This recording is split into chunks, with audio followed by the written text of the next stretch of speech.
Wesh la famille, aujourd'hui on va parler d'un truc sérieux, la violence intrafamiliale. Et en cette période de confinement, je peux dire que c'est pas facile pour les victimes. Je sais pas si tu l'as vu, mais le dernier clip de Imen S et d'Alonso vient de sortir. Il s'appelle Première fois. Et même si tu me prends pour une fragile, j'ai vraiment été très touchée par ce clip. Déjà, leurs voix m'ont mis des frissons, et puis ils jouent très très bien leur rôle. Ce n'est pas la première fois qu'il fait ça. Je te connais, j'avais peur d'en parler.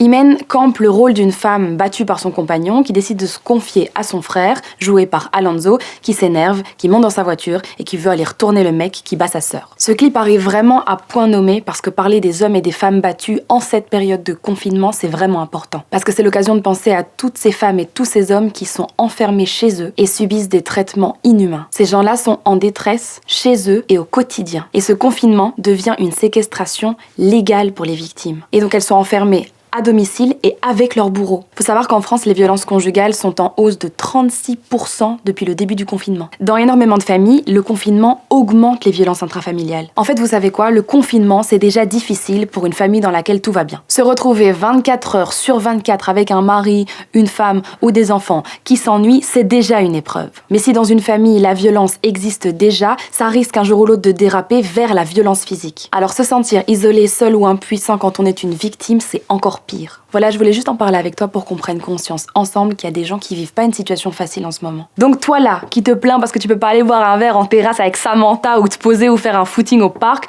sache que certains vivent une situation vraiment beaucoup plus difficile que la tienne. Heureusement, il y a des bonnes initiatives qui commencent à naître un petit peu partout. Par exemple, la police de Bruxelles-Nord a pris des mesures contre les violences conjugales. Le service d'assistance aux victimes de la police de Bruxelles-Nord est en train de recontacter toutes les personnes qui ont déposé une plainte ces 3 derniers mois pour des violences intrafamiliales, dans le but de faire une enquête sur l'évolution avec ce confinement. Si tu es victime de violences intrafamiliales par l'un de tes proches, sache que tu n'es pas tout seul. Des gens sont là pour t'aider. Il y a des infrastructures d'accueil, il y a même un numéro spécial gratuit. Pour la Belgique, c'est le 0800 30 030. C'est un numéro gratuit. Ou bien tu vas voir sur le site internet, je te le mets là. Et pour nos amis français, il y a aussi un numéro de téléphone, je te le mets ici, c'est le numéro de France Victime. Après, je comprends que parfois, c'est pas facile de prendre ton téléphone, de passer un coup de fil, donc tu peux aussi envoyer un email, et ça, c'est l'adresse. Et si ça ne te concerne pas, mais que tu flaires une situation un petit peu problématique qui pourrait mettre des gens en danger, tu soupçonnes de la violence intrafamiliale auprès de proches à toi ou des voisins, appelle-les, prends des nouvelles et signale au service d'aide et à la police. Alors tends l'oreille, ouvre les yeux, parce que tu pourrais même sauver des vies, même en étant confiné. Allez, je vous fais à tous un gros bisou,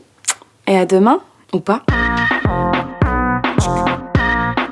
Alors, si tu kiffes Tarmac, n'hésite pas à t'abonner pour voir tous nos autres contenus, et puis active la petite cloche pour voir toutes nos prochaines vidéos en avant-première. Et si ton petit truc à toi, c'est les easy, je t'ai fait une petite playlist.